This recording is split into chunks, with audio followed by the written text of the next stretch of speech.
Hi hello' অসমবাসী ৰাইজ, আজি বিশেষ প্ৰয়োজনীয় কথা আলোচনা হ'ব।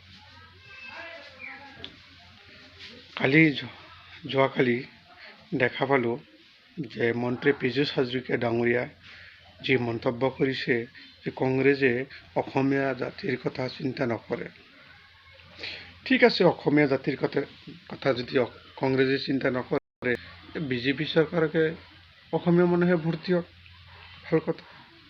মই তাৰ লগত একমত আছোঁ। আজি কেইদিন ধৰি অসমৰ অসমীয়া জাতিয়ে দিনে ৰাতিয়ে নিশাই অসমত যে প্ৰতিবাদ কৰি আছে, কিয় প্ৰতিবাদ কৰি আছে? আপোনালোকে কা আনিছে, এই কা এওঁলোকে মানি নলয়, কা নুবুজে, কা গ্ৰহণযোগ্য অসমীয়া জাতিৰ বাবে নহয়। তেনেহ'লে কিয় আপোনালোকে এই কা আইনটো আনিলে? আপোনালোকে কা আইনটো বাদ দিয়ক। অসমীয়া জাতিৰ কথা আপোনালোকে চিন্তা যদি কৰে, কা আইনটো আপোনালোকে বাতিল কৰি দিয়ক, ভাল কথা। কিয় কা আইন আনিব লাগে? যদি আপোনালোকে চিন্তা কৰে বুলি কয়, কা আইনটো আপোনালোকে বাতিল কৰক।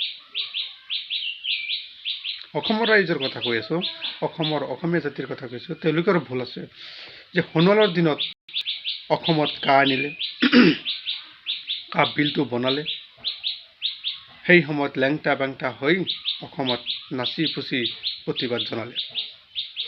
কিয় আকৌ তাক ভোট দিলে? ভোট দি 9টা MP জিকাই লৈ আহিলে, লাভ কি হ'ল? আপোনালোকে ভোট দিব, আকৌ প্ৰতিবাদ কৰিব, লাভ কি হ'ব? ভোট যদি দিয়ে, তেওঁলোকৰ ক্ষমতাত আহে, প্ৰতিবাদ কৰিলে লাভ নাই। আপোনালোকৰ দয়া মৰ্ম যদি এওঁলোকে মানি নলয়, দয়া ময়া যদি নকৰে, তেনেহ'লে প্ৰতিবাদ কৰিলে আপোনালোকৰ আৱেগ অনুভূতি বুজিব লাগিব। আৰু সেই কথা যদি বুজি মানি নলয়, তেনেহ'লে তেওঁলোকক ভোট দি কি লাভ আছে? যদি তেওঁলোকক ভোট দিয়ক, আপোনালোকৰ আৱেগ অনুভূতি বুজিব লাগিব, তেনেহ'লে তেওঁলোকক ভোট দিয়ক। আপোনালোকৰ ওপৰত দয়াময় থাকিব লাগিব, তেনেহ'লে তেওঁলোকক ভোট দি লাভ আছে।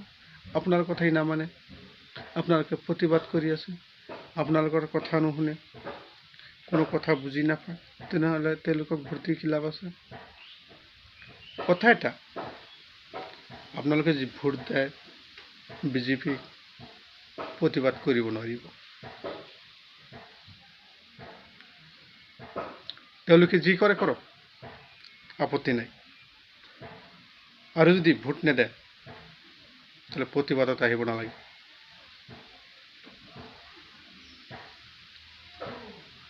প্ৰতিবাদত আহিব নালাগে। আৰু যদি ভোট দিয়ে, প্ৰতিবাদ কৰিব নোৱাৰিব। ইমান যদি আপোনালোকৰ মতে বেয়া কাম কৰিছে, তেনেহ'লে কিয় ভোট দিয়ে? আৰু যদি বেয়া কাম কৰা নাই, তাহলে ভোট দিয়ক, প্ৰতিবাদ বন্ধ কৰক। আপোনালোকে এই অসমৰ নাটকবিলাক কৰি লাভ নাই। ভোট দিব, নাটক কৰিব, ভোট দিয়া বন্ধ কৰি দিয়ক। এওঁলোকে ক'ত নাটক কৰি কি কৰিব পাৰে কৰক। ভোট দিয়াৰ পিছত আপোনালোকে নাটক কৰি লাভ নাই। তেওঁলোকে ক্ষমতাত আহে, ক্ষমতাত যি ইচ্ছা তাকেই কৰিব পাৰে। এতিয়া আপোনালোকৰ ক্ষমতা আপোনালোকে প্ৰয়োগ কৰক।